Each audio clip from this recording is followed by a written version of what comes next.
Crazy Rocket, now available on PMBet.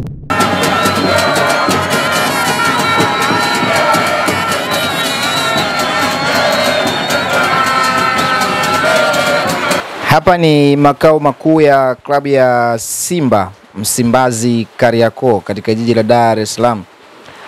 Mnyama kumbuka leo na kibarua kizito kuelekea mchezo wake wa hatua ya robo finali ya kombe la shirikisho barani Afrika dhidi ya Al Masry kutokea pale nchini Misri. Kama ambavyo unaona jengo linasomeka Simba Sports Club. Mwaka 1936 ndipo ambapo klabu hii ilianzishwa, na bango linalosomeka hapo ni ubaya ubwela.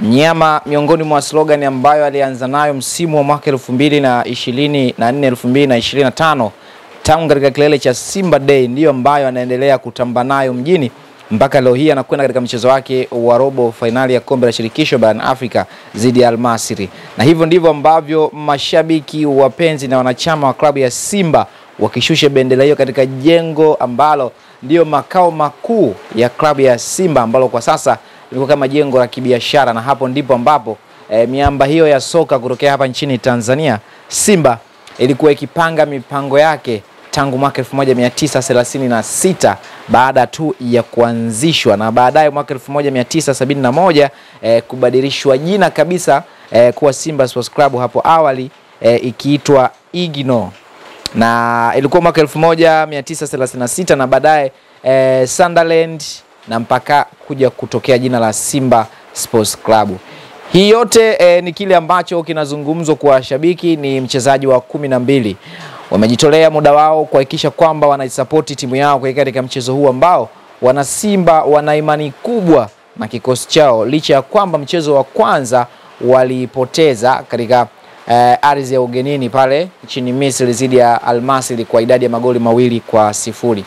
Mnyama anahitaji magoli yasiyopungua 3-0 kujaikishia kuweza kufuzu katika hatua ya nusu finali ya kombe la shirikisho barani Afrika. Huenda kitu ambacho kinawanyima zaidi usingizi Simba Sports Club ni kile ambacho alikifanya mtani wake Young Africans misimu kadhaa iliyopita katika michuano hii, baada ya kuweza kumaliza ama kufanikiwa kufika katika hatua ya finali ya kombe hili la shirikisho barani Afrika na kupoteza kwa goli la ugenini baada ya finali yake ya kwanza hapa Dar es Salaam, kupoteza kudede magoli 2-1, lakini pia akaenda kushinda pale nchini Algeria kwa goli 1-0. Maana yake kupoteza magoli 2 nyumbani kukamfanya Young Africans kushindwa kuvaa medali ya ubingwa wa kombe hilo la shirikisho barani Afrika.